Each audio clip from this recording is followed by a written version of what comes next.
Abra sua Bíblia no livro de Atos, capítulo 1, versos 12 a 26.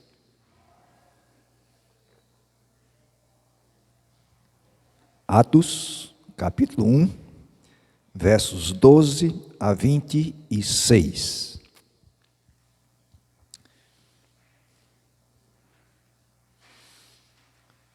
Assim diz a palavra de Deus. Então, os apóstolos voltaram do Monte das Oliveiras para Jerusalém. A distância até essa cidade é de cerca de 1 quilômetro. Quando entraram na cidade, subiram para o cenáculo, onde se reuniam Pedro, João, Tiago, André, Filipe, Tomé, Bartolomeu, Mateus, Tiago, filho de Alfeu, Simão, o Zelote, e Judas, filho de Tiago. Todos estes perseveravam unânimes em oração com as mulheres, com Maria, mãe de Jesus, e com os irmãos dele.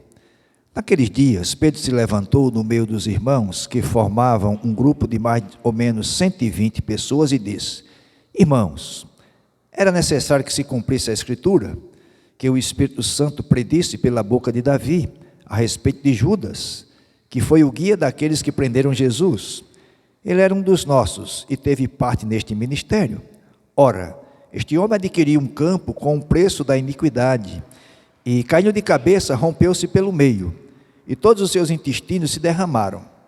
Isto chegou ao conhecimento de todos os moradores de Jerusalém, de maneira que em sua própria língua esse campo era chamado Aceldama, isto é, campo de sangue. E Pedro continuou: porque está escrito no livro dos Salmos: fique deserta a sua morada, e não haja quem nela habite, e que outro tome o seu encargo.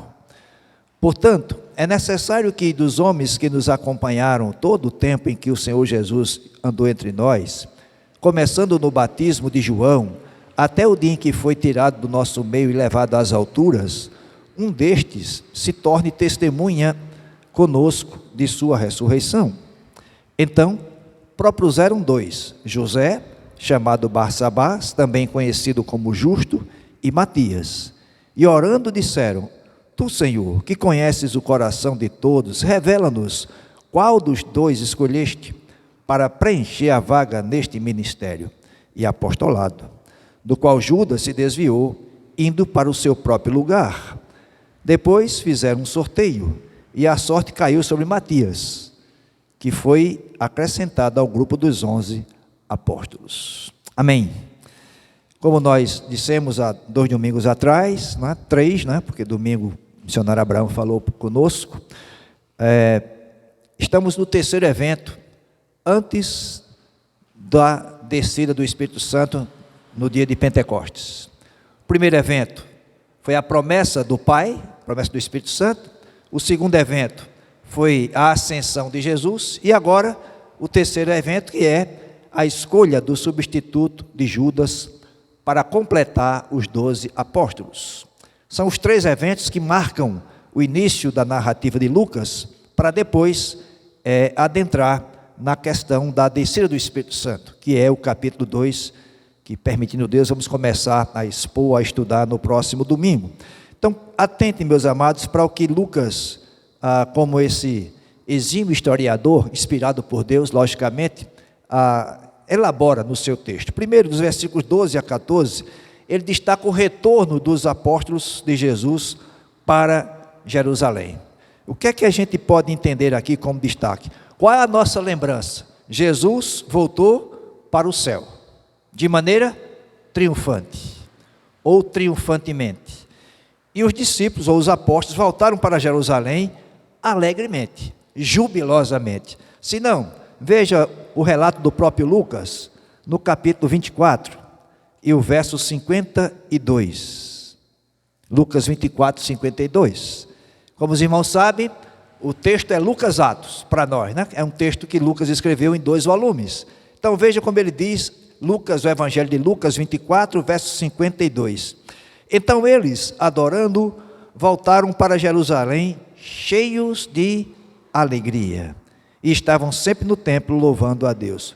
Ou seja, Jesus voltou para o céu triunfantemente, os apóstolos voltaram para Jerusalém alegremente. Eles estavam no Monte das Oliveiras, de onde Jesus foi assunto aos céus. Então, depois que eles testemunharam a ressurreição de Jesus e a ascensão de Jesus, agora eles voltam para o cenáculo, aquele cômodo que fica no andar superior de uma casa. Isso era comum lá no Oriente Médio, e esse cenáculo, essa casa ficava em Jerusalém. O que é que está se passando com os apóstolos? Eles estão na expectativa da promessa do Pai, que Jesus fez para eles. Ou seja, qual é a promessa? A descida ou a dádiva do Espírito Santo. E os apóstolos, juntamente com muitos outros discípulos, estão reunidos. E Lucas destaca que eles estão reunidos em constante oração. E há um motivo para isso. Eles estão reunidos em oração, esperando a descida do Espírito Santo, mas também para serem dirigidos para encontrarem o substituto para Judas. Por que será que é necessário ter um substituto para Judas? Por conta do que está estabelecido dos 12 tribos, os 12 filhos de Jacó, representam as 12 tribos, e os 12 apóstolos, será a junção desses que irá julgar o mundo. Então, se tinha 11, porque Judas saiu, tinha que eleger outro, e é nesse momento que vai acontecer isso.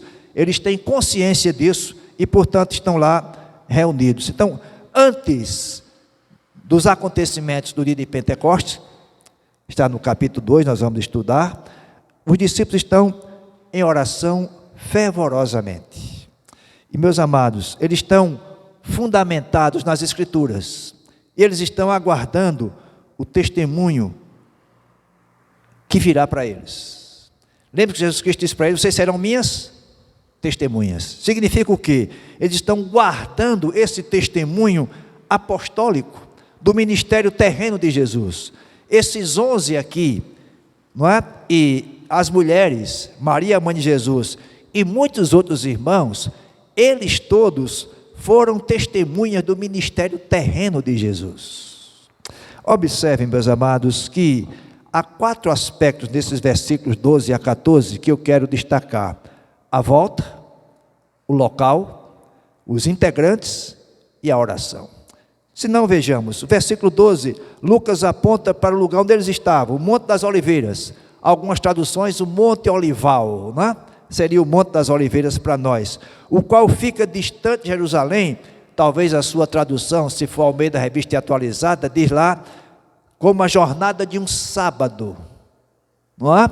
E o que é que isso quer dizer? Aproximadamente 1 quilômetro, porque essa era a distância permitida pelos que interpretaram a lei, de se fazer no dia de sábado.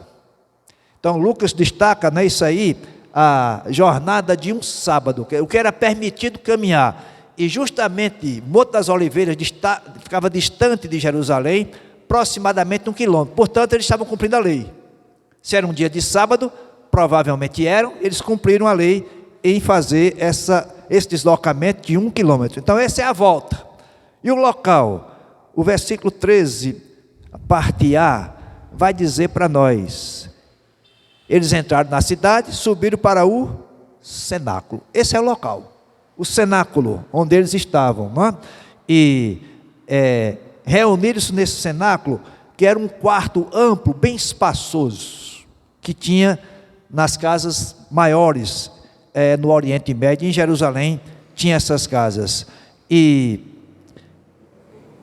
nesse salão grande quase não tinha móveis. Se você lembrar, quando Jesus pede para os discípulos irem preparar o dia celebrar a Páscoa, vai ter lá uma casa, suba no andar de cima e prepare o local. Por quê? Quase sempre o cenáculo era um local aberto, sem muitos móveis, e era destinado, o costume dos rabinos, né, a oração e a estudos. Então provavelmente tinha uma mesa no canto, ou para nós, né, uma escrivaninha, vamos dizer assim, lá no canto. O salão era aberto. É nesse lugar, é nesse local que esses 11 discípulos ou apóstolos e os que estavam lá com eles estão reunidos. E meus amados, se nós aceitarmos que esse cenáculo é o mesmo onde Jesus se reuniu com eles para celebrar a Páscoa, instituir a ceia do Senhor, o que é que a gente pode entender? Foi ali que Jesus orou pelos discípulos. E é aqui agora, nesse lugar, que os discípulos oram pelo derramamento do Espírito. Essa é a soberania de Deus em dirigir as coisas. Terceiro destaque, os integrantes. Versículo 13, a parte B, e 14b. Vejam lá, quem são esses integrantes? Pedro, João, Tiago, André, Filipe, Tomé, Bartolomeu, Mateus, Tiago, filho de Alfeu, para diferir do outro Tiago, né? Simão, o Zelote, para distinguir de Pedro, e Judas, filho de Tiago. Não é o Judas Iscariotes, é o Judas, filho de Tiago, outro discípulo apóstolo de Jesus. E na parte B do versículo 14, as mulheres, Maria, a mãe de Jesus, e os irmãos de Jesus.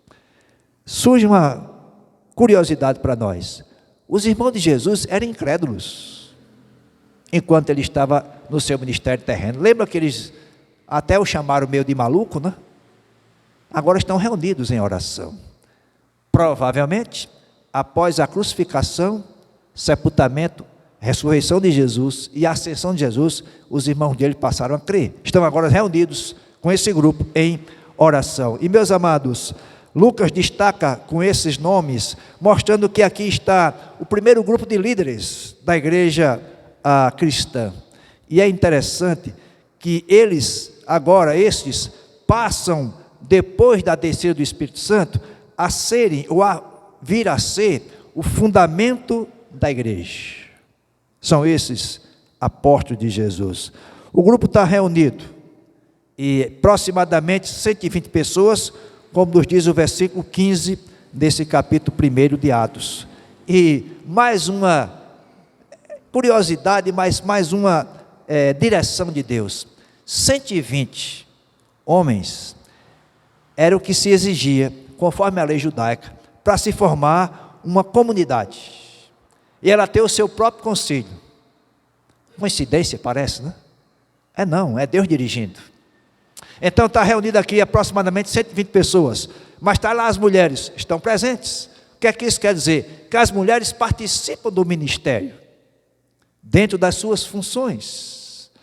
É preciso 120 homens para ser o corpo que vai dirigir essa comunidade, mas as mulheres estão presentes, tá? Para que a gente rompa, né, com essa ideologia de que as mulheres eram desprezadas pelo cristianismo. Isso não é verdade, tanto que estão presentes aqui.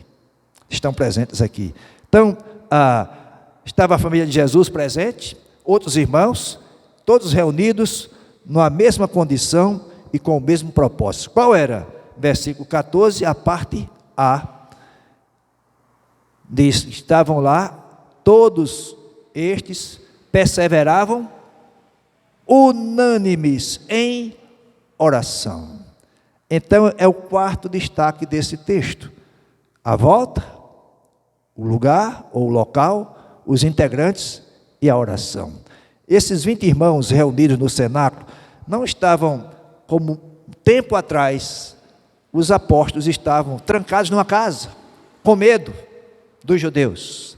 Eles agora estavam aguardando o revestimento de poder. E eles esperavam isso, e era uma espera plena no perseverar em oração. Lucas destaca isso com muita propriedade. Todos estes, ou seja, os discípulos, os 11, né, e os que estão lá, Maria, a mãe de Jesus, as outras mulheres, e aproximadamente alguns irmãos, e a família de Jesus, estão perseverando unânimes em oração. Meus amados, o Espírito Santo é a dádiva que capacita e guia a igreja. A atitude humana correspondente diante de Deus é a oração. É a oração. E esses irmãos nos ensinam isso. E meus amados, deixe-me dizer algo para os irmãos, chama a sua atenção para isso. É na medida que a igreja ora, que ela recebe o Espírito. Na medida que a igreja ora, ela recebe o Espírito. E a gente olha para a história, todos os avivamentos que ocorreram na história, desde esse tempo até o nosso tempo, todos foram precedidos por oração. É a grande marca do avivamento, é a oração. E a igreja é grande quando ora. E aqui grande não é do sentido de numérico, também. Mas é grande no sentido de ser aquela igreja que está voltada, está junta, coesa, em unanimidade, perseverante em oração. Esses irmãos aqui nos ensinam isso. O teólogo Warren Wiersbe, ele fez um apanhado sobre a oração no livro de Atos. E eu vou passar para os irmãos. Os cristãos oravam pedindo orientação para tomar decisões. O texto que nós estamos lendo. A coragem para testemunhar de Cristo, capítulo 4, versos 23 a 31. A oração era parte integrante do ministério diário dos cristãos e apóstolos, capítulo 2, versos 42 a 47. Estevão orou enquanto era apedrejado, capítulo 7, versos 55 a 60. Pedro e João oraram pelos samaritanos, capítulo 8. Saulo de Tarso orou depois da sua conversão, capítulo 9 e 11. Pedro orou antes de ressuscitar Dorcas, capítulo 9, 36 a 43. Cornélio orou para que Deus lhe mostrasse como deveria ser salvo, capítulo 10, 1 a 4. Pedro estava no terraço orando quando Deus lhe disse como responder às orações de Cornélio, capítulo 10, verso 9. Os cristãos na casa de João Marcos oraram por Pedro quando ele estava preso, e o Senhor o livrou tanto da prisão como da morte. E ele vai citando vários textos de Atos que tratam da oração. Na verdade, meus amados, a oração está presente em quase todos os capítulos de Atos. Quase todos.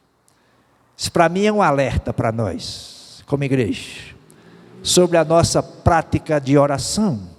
Se Deus, na sua soberania, inspirou Lucas para registrar isso em todo o livro de Atos, num registro histórico, é porque Deus espera que a sua igreja continue perseverante, unânime em oração. E meus amados, a oração é um escudo para a nossa alma. A oração é sacrifício para Deus. O nosso sacrifício para Deus é em oração. E a oração é um flagelo para Satanás. Sempre que nós nos colocamos de joelho em oração, Satanás estremece. Ele faz de tudo para que nós não estejamos em oração. Mas esses irmãos nos ensinam, e Lucas dá esse destaque: estavam reunidos de maneira unânimes em oração. Ou seja, a fé em Jesus unia esses irmãos como um só povo, e a dedicação desses irmãos à oração, o Senhor começou a trabalhar por meio deles, e começou a trabalhar de maneira que a igreja foi edificada, e cresceu, e nos alcançou. Ou seja, a oração é uma declaração nossa, da nossa dependência de Deus, é uma declaração da nossa união uns com os outros. E para nós termos igrejas unidas, precisamos de igrejas que orem. É por meio dessa união que a igreja mostra ao mundo o poder do Evangelho. Versículos 15 a 26, Lucas vai destacar a substituição de Judas. Era uma decisão necessária. E a gente dá para entender Judas. Ele traiu seu nome, ele traiu seu apostolado, ele traiu seu Senhor. Vendeu Jesus por 30 moedas de prata. Sabe o que significa? Vendeu Jesus pelo preço de um escravo, um preço vil, mais baixo de um escravo. 30 moedas. Em outras palavras, Judas vendeu Jesus como um qualquer. Vamos supor que Jesus valesse 1.000 moedas. Eu dou por 30. Se é para vocês prenderem e o matarem, 30 moedas resolve. Foi isso que Judas fez. E amados, Judas não se arrependeu. Por isso, se enforcou. Sabem por quê? E essa palavra que vou dizer é do Hernandes Dias Lopes. Arrependimento e vida. Ou remorso e morte. Judas teve remorso, não arrependimento. Agora observe que Lucas vai destacar para nós o que é que está acontecendo. Naqueles dias, isto é, o tempo entre a ascensão de Jesus e a descida do Espírito Santo no Pentecoste, o que é que aconteceu? Os crentes, os discípulos, os apóstolos e mais aqueles irmãos, aproximadamente 120 pessoas, estavam reunidos, compondo uma assembleia para orarem e decidirem quem ocuparia a vaga deixada por Judas no apostolado.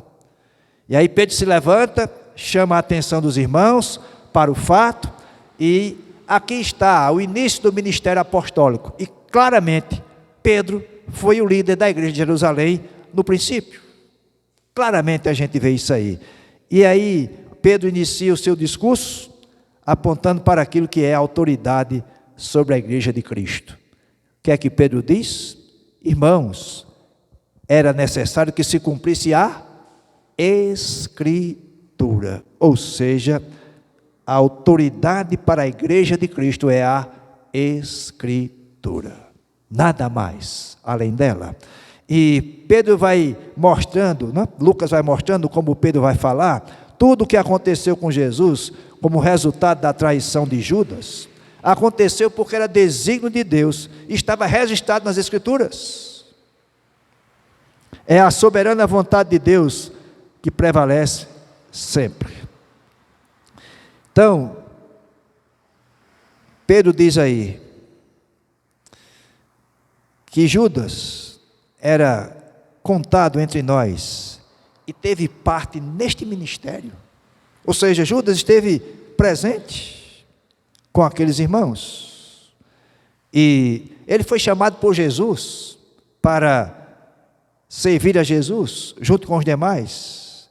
É isso que Pedro está dizendo quando diz que ele foi contado entre nós e teve parte neste ministério. E meus amados, aqui há uma lição para nós. É importante que você, que eu, que nós creiamos que toda a Escritura é obra do Espírito Santo, toda ela. E por isso mesmo, tudo que nela está é verdadeiro. Tudo o que nela está registrado é a vontade de Deus. E isso acontece como Deus determina. Aconteceu no passado, acontece no presente e acontecerá no futuro. Tudo conforme Deus determina. Observe o verso 17. Que Pedro vai falar. E ele era um dos nossos, e teve parte neste ministério. Ou seja, o nome de Judas estava na lista dos discípulos, mas ele não fazia parte, de fato, desse ministério, dessa empreitada. Ele desprezou a dádiva da participação nesse ministério. E, conforme Lucas registra, no capítulo 22, versículo 3 do seu evangelho, embora Satanás tenha entrado em Judas, ele é plenamente responsável por trair Jesus, porque senão a gente vai livrar Judas. Judas traiu Jesus porque estava predestinado para isso, ele traiu Jesus porque o Satanás entrou nele, mas o fato é que ele escolheu fazer isso. E aqui não é simplesmente um caso de apostasia, ele escolheu seguir o próprio caminho, e diz o versículo 25 que ele vai para o lugar que ele era devido, a perdição. Lá em João vai dizer que Judas, sendo tesoureiro do grupo dos discípulos, ele era ladrão. Então tinha índole voltada para essas coisas. E ser tesoureiro era um cargo de confiança no colégio apostólico. E meus amados, vocês vão de convir comigo, que a Escritura nos diz isso. Judas ouviu as palavras de Jesus, palavras inefáveis de Jesus. Judas viu os milagres memoráveis de Jesus. Judas possivelmente falou e fez coisas extraordinárias. Agora, a gente tem que entender o seguinte, e João Calvino, interpretando esse texto, diz o seguinte: Judas não pode ser justificado pelo fato de sua ação ter sido profetizada, já que ele caiu não por causa da compulsão da profecia, mas devido à iniquidade do seu próprio coração. É isso que a gente tem que entender o que aconteceu com Judas. Então agora tem que ter um substituto para Judas. Versos 18 a 20. E é interessante a gente perceber como aqui parece um parênteses. Eu entendo que seja, assim como alguns intérpretes do Novo Testamento. Você vê que Lucas está falando de Pedro, né? Pedro está fazendo o discurso, aí aqui para. Teve parte conosco neste ministério. Aí diz, ora, este homem adquiriu um campo com um preço da iniquidade. É como se agora Lucas estivesse falando. Interrompeu o discurso de Pedro para registrar o que ele está dizendo. Agora veja, o que é que interessa aqui nessa passagem para nós é o destino de Judas, o traidor. Aí Lucas diz, ora, este homem adquiriu um campo com o preço da iniquidade, e caindo de cabeça rompeu-se pelo meio, e todos seus intestinos se derramaram. Isto chegou ao conhecimento de todos os moradores de Jerusalém, de maneira que em sua própria língua este campo era chamado Aceldama, isto é, campo de sangue. Aí volta Pedro, e Pedro continuou, porque está escrito no livro dos Salmos, já vai dizendo lá. Volta em sua Bíblia aí, Mateus, capítulo 27. Mateus 27.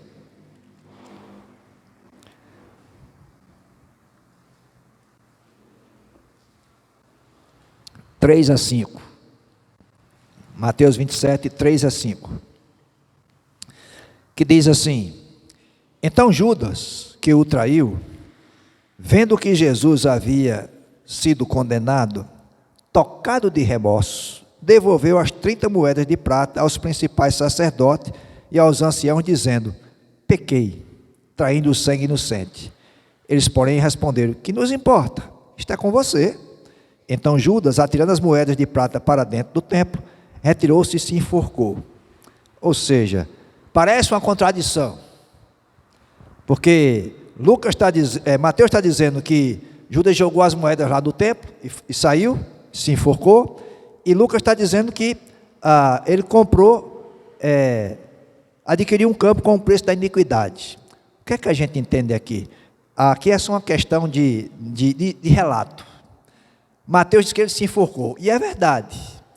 Quem comprou o campo foi os líderes lá, que Judas saiu e foi se enforcar. Ele não pode ficar, porque para o judeu não pode alguém ficar sem sepultamento, tem que sepultar. Então não dá para Judas ficar lá pendurado. O que é que acontece? Historiadores vão olhar para isso e dizer o seguinte: Judas realmente se suicidou, amarrou a corda no pescoço, foi para um penhasco alto, botou lá no galho e se atirou. Duas possibilidades, não é, para ele poder, como diz aqui Lucas em Atos, não é? Caiu de cabeça, rompendo-se pelo meio, e todos os seus intestinos se derramaram.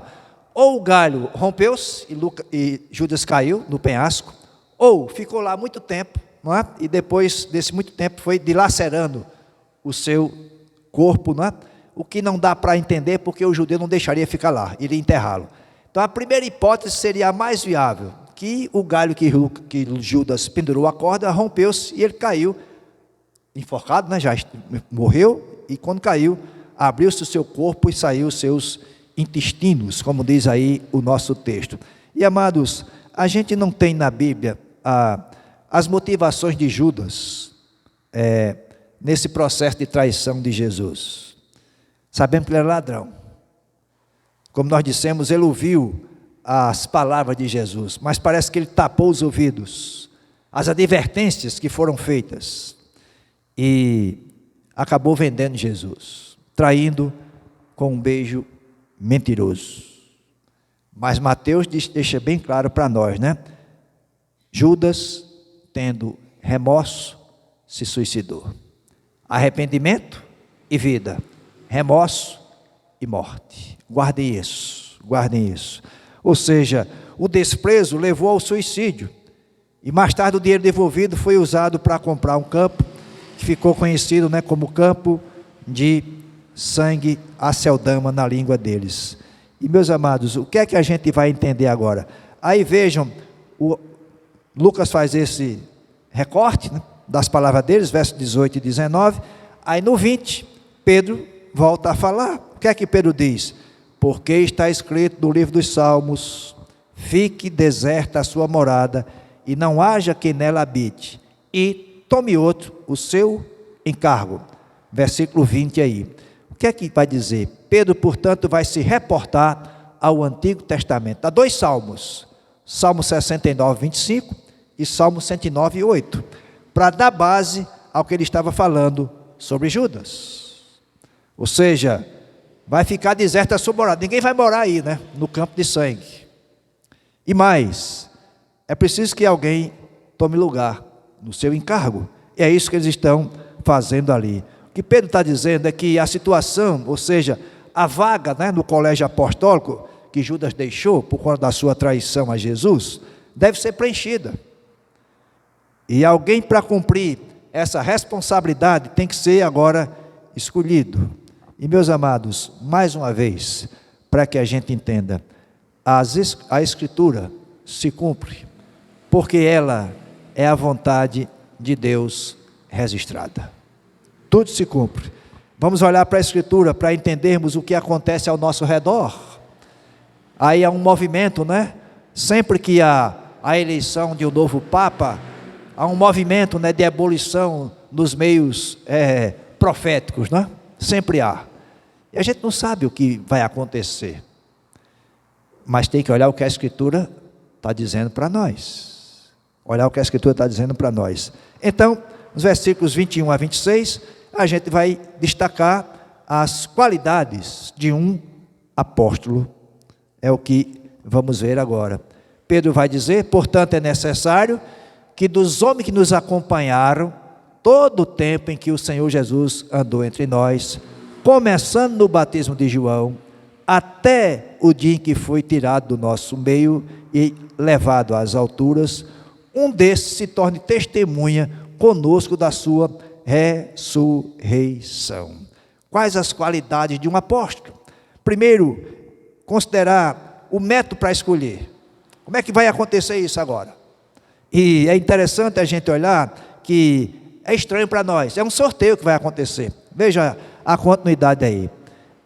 Então propuseram dois: José, chamado Barsabás, também conhecido como Justo, e Matias. E orando disseram: tu, Senhor, que conhece o coração de todos, revela-nos qual dos dois escolheste, para preencher a vaga neste ministério e apostolado, do qual Justo desviou, indo para o seu próprio lugar. Depois fizeram um sorteio. Para que orar? Se vai fazer um sorteio? Não é?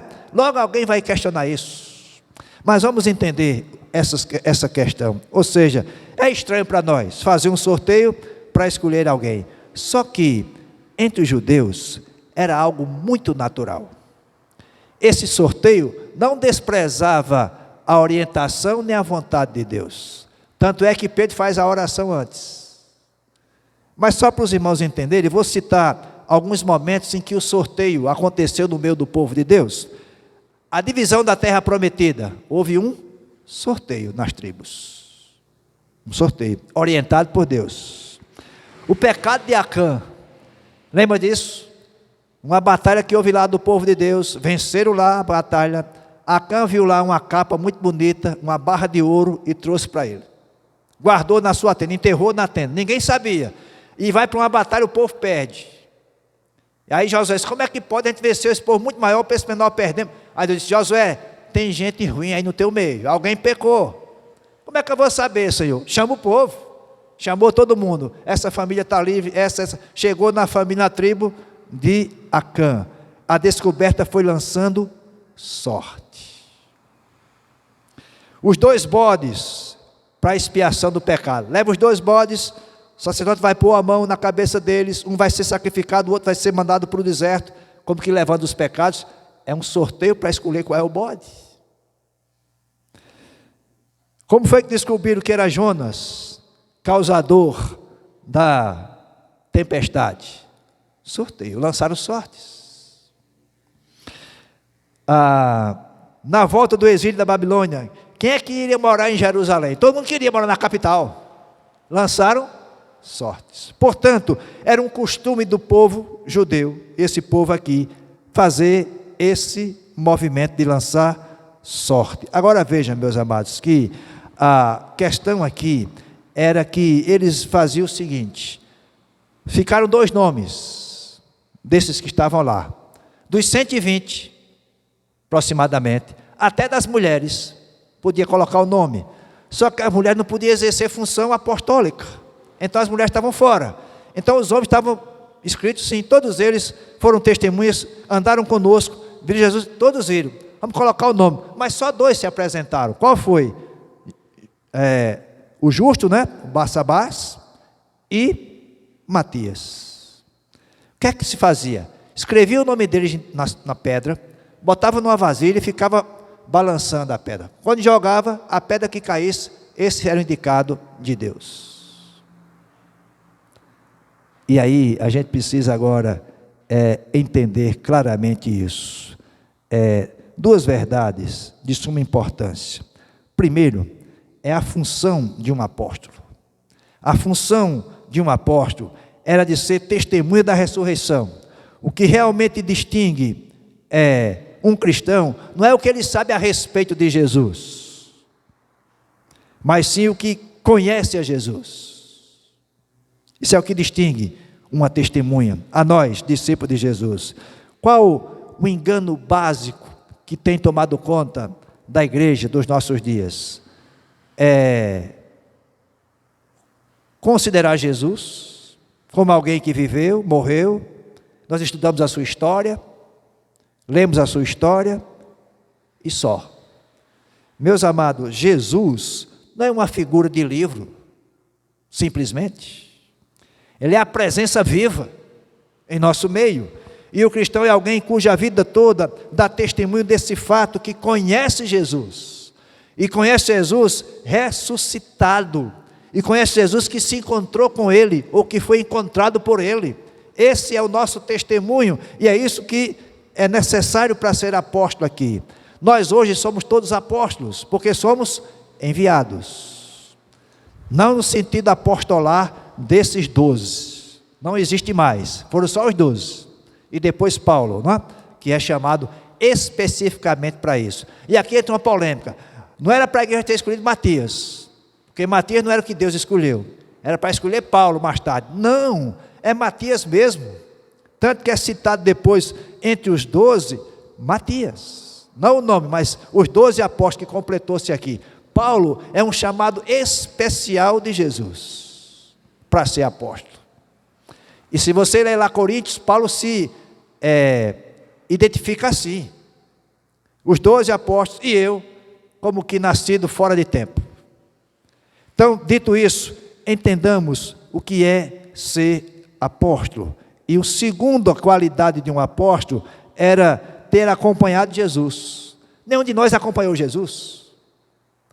Esses que aí se apresentam como apóstolos, não são apóstolos, porque não acompanharam Jesus, não viram a ressurreição de Jesus, portanto não podem ser apóstolos. Pode até se nomear como tal, mas não o são. Pode ser apóstolos como enviados. O apóstolo é aquele que é enviado para testemunhar de Jesus. Então, a igreja aqui reunida no cenáculo faz essa escolha usando essa questão do sorteio dirigida por Deus. Mais uma vez, observe que quando aparecem os 2 nomes, José, Barsabás, né, ou justo, e Matias, veja o versículo 24, como é que começa? Tá bom, escreve o nome deles, vamos sortear, é assim? E orando disseram: Tu, Senhor, que conheces o coração de todos, revela-nos qual dos 2 escolheste. Mas como é que o Senhor ia revelar? Ia descer de novo em sonho, ou ia aparecer uma teofania. Não, use a prática que é costume do povo, faça um sorteio, que eu vou revelar qual é. Podia cair a pedra do justo? Podia, mas caiu a pedra de Matias. Essa foi a revelação de Deus para aquele povo. Então, os discípulos aqui claramente recorrem à oração, e a oração, amados, é clara, simples, mas eficaz. Por conta de duas palavras que nós encontramos aí na oração deles. Disseram: tu, Senhor, conheces o coração de todos, ou seja, tu és onisciente, atributo de Deus. E tu és o que mais? Capaz. Revela-nos qual dos dois escolheste. Dois atributos de Deus: onisciência e soberania.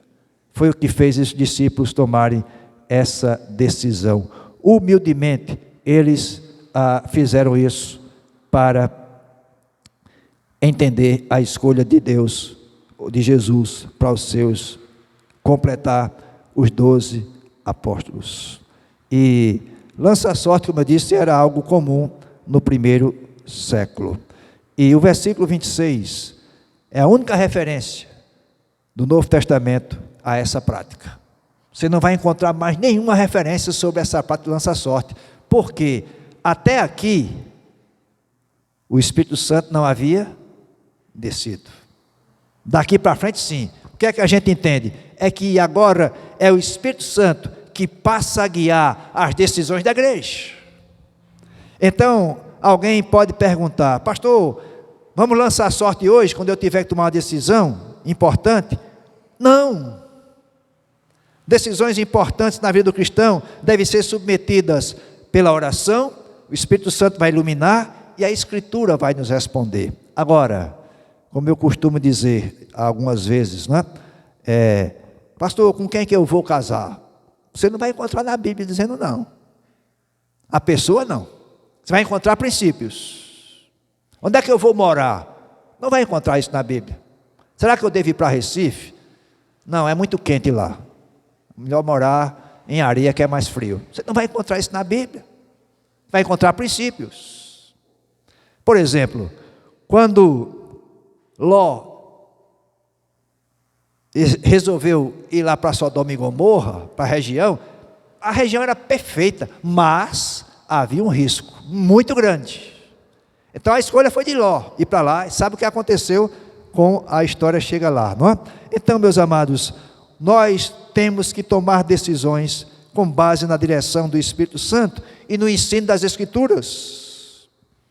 A sorte apontou para Matias, portanto ele se tornou esse 12º apóstolo, ou membro dos apóstolos. Verso 26 diz isso para nós.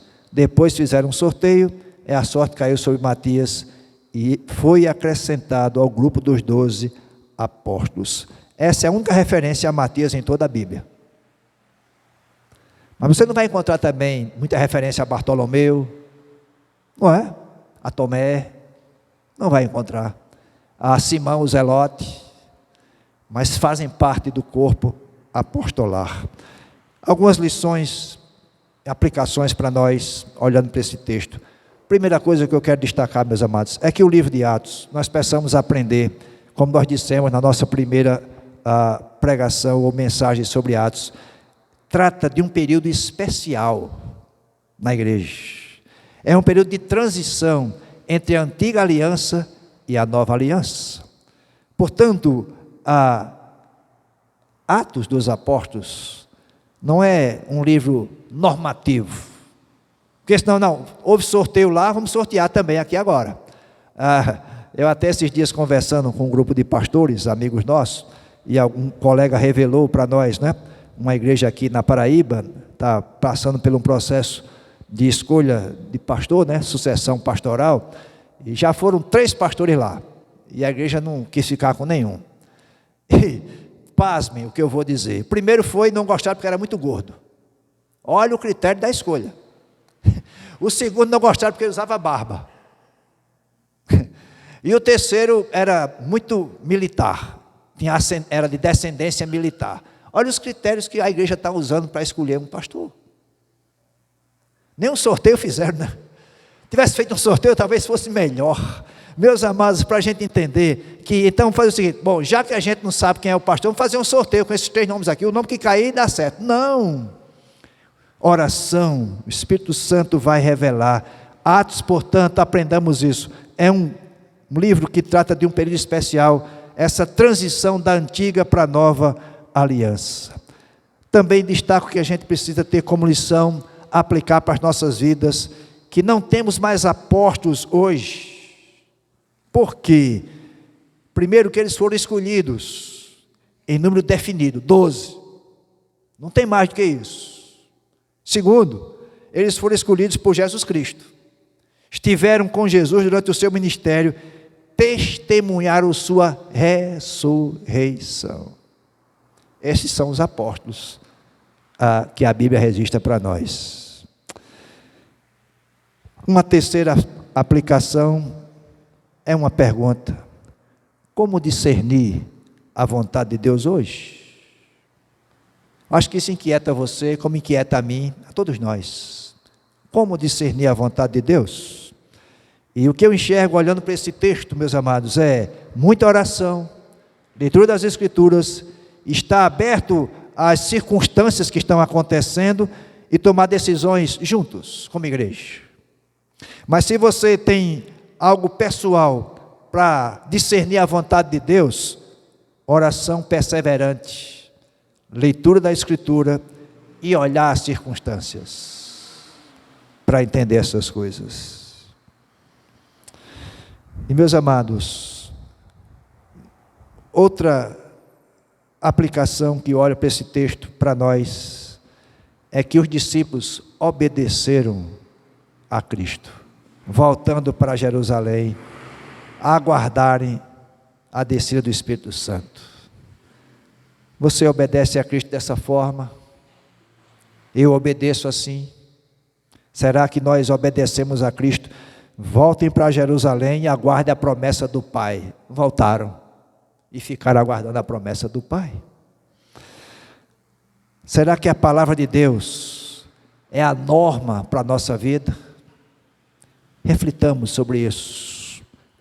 Esse texto nos faz pensar sobre isso.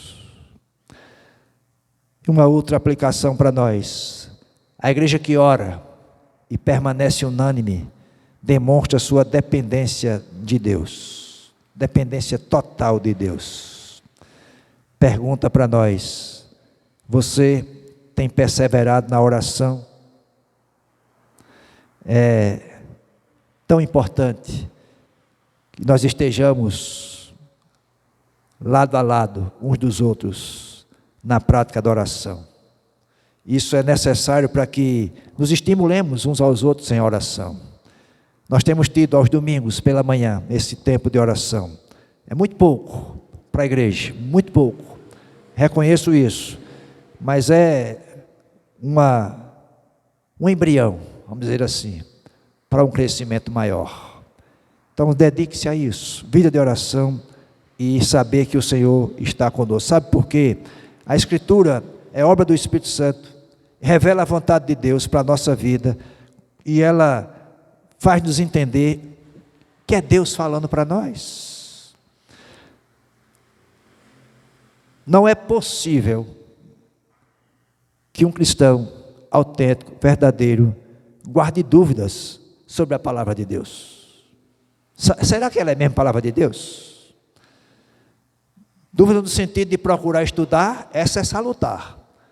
Mas dúvida para saber, será que é Deus mesmo falando? Será que o que Lucas registrou foi vontade de Deus mesmo? Se é inspirado, obra do Espírito Santo, é porque Deus assim o permitiu.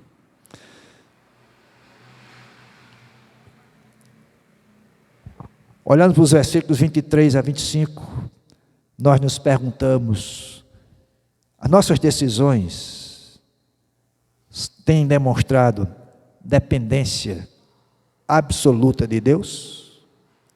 Ou quando as coisas parecem claras, você se precipita e toma a sua decisão sem consultar a Deus, entendendo que é a vontade de Deus. Note que esses irmãos perseveravam unânimes em oração. Depois que Pedro faz o discurso dizendo que era necessário substituir Judas, não é, que traiu Jesus, o que é que precisava para substituir Judas? O que é que ele faz? Ora. Oração, portanto, meus amados, é a mola propulsora do caminhar da igreja. Nós temos o Espírito Santo a nos guiar hoje, mas nós temos que orar ao nosso Deus sempre.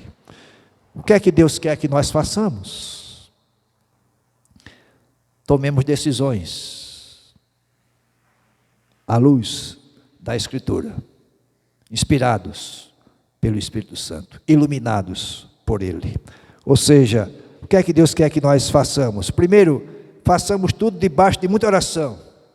Segundo, conferindo os nossos atos com a palavra de Deus. Terceiro, dando bom testemunho de Cristo com a nossa vida. Ou seja, a melhor maneira de a gente dar bom testemunho é mostrando a nossa confiança em Deus. Eu sei em quem tenho crido, e sei que Ele é poderoso para me guardar até o dia final. Palavras de Paulo que devem ser nossas também. Ou seja, nós, enquanto apóstolos, no sentido de enviados para pregar a mensagem do Evangelho, precisamos saber disso. Nós somos testemunhas da ressurreição de Jesus. Sabe por quê? Quando você, quando nós anunciamos o Evangelho, estamos falando do Cristo vivo.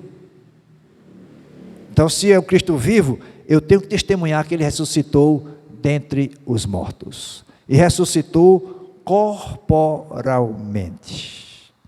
Meus amados, a principal decisão que nós, como igreja de Cristo, deve tomar é de conhecer qual é a vontade soberana de Deus para a igreja.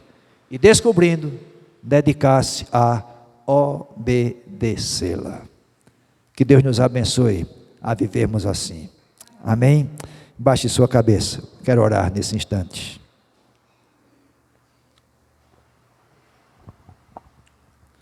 Ó Senhor, como é bom estar na Tua presença, na companhia dos Teus filhos e filhas, nossos irmãos em Cristo.